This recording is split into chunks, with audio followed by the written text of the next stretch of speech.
Hello, welcome back to my cooking series. അപ്പോൾ ഇന്ന് ഞാൻ ഫ്രൈ ചെയ്യാൻ വേണ്ടിയിട്ട് ജിഞ്ചർ ഗാർലിക് പേസ്റ്റും മുളക് പൊടിയും മഞ്ഞൾപ്പൊടിയും അതുപോലെ തന്നെ ചെറുനാരങ്ങ നീരും പച്ചവെളിച്ചെണ്ണയും വേപ്പലയും ഉപ്പൊക്കെ കൂടി മാഗ്നേറ്റ് ചെയ്ത് വെച്ച അയിലേൻ എടുത്തിട്ട് ഒരു കറി, പക്ഷേ ഒരു റോസ്റ്റ് പോലത്തെ ഒരു കറി എങ്ങനെ വെക്കാമെന്നുള്ളത് നോക്കാം.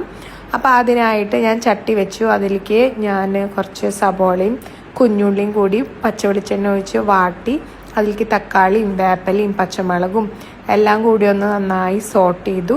അത് വാടിയതിന് ശേഷം അതിലേക്ക് ഞാൻ കുറച്ച് മല്ലിപ്പൊടി ഇട്ടു, മഞ്ഞൾപ്പൊടി ഇട്ടു. എന്നിട്ട് അതിന് നന്നായി മാഗ്നേറ്റ് ചെയ്തു. അതിന് ശേഷം മാഗ്നേറ്റ് ചെയ്തിട്ട് കുറച്ച് തീ കുറച്ച് വെക്കണം, അല്ലെങ്കിൽ ചട്ടിയിൽ അടിയിൽ പിടിക്കും.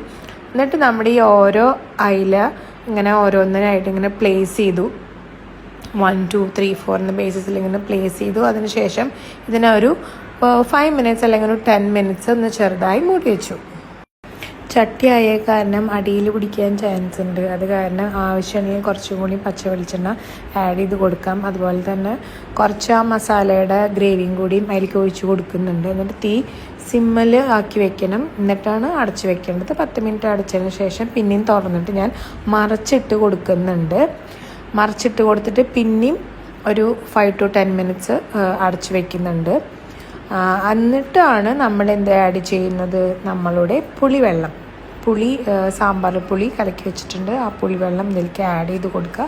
എന്നിട്ട് അടച്ച് വെച്ചിട്ട് ഒരു 5 to 7 മിനിറ്റ്സ് വീണ്ടും തിളപ്പിക്കുക.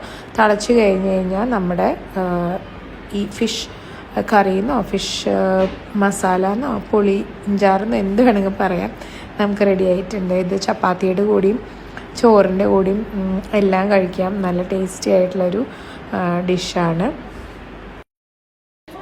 നിങ്ങൾക്കിത് കുറച്ചുകൂടിയും ഗ്രേവി ആയിട്ട് വേണമെന്നുണ്ടെങ്കിൽ കുറച്ച് ചൂടുവെള്ളം ഈ ടൈമിൽ ആഡ് ചെയ്യാനായിട്ട് പറ്റും. എന്നിട്ടിത് നന്നായിട്ട് തിളയ്ക്കണം. തിളച്ച് കഴിഞ്ഞ് കഴിഞ്ഞാൽ നമ്മുടെ ഈ അയിലയുടെ ഈ ഗ്രേവി സെറ്റായി കിട്ടും. സൂപ്പർ ടേസ്റ്റിയാണ്. അപ്പോൾ എല്ലാവരും ട്രൈ ചെയ്യണം. അപ്പോൾ നെക്സ്റ്റ് വീഡിയോ ആയിട്ട് ഞാൻ വേഗം വരാം. Till then take care, Tata, bye bye.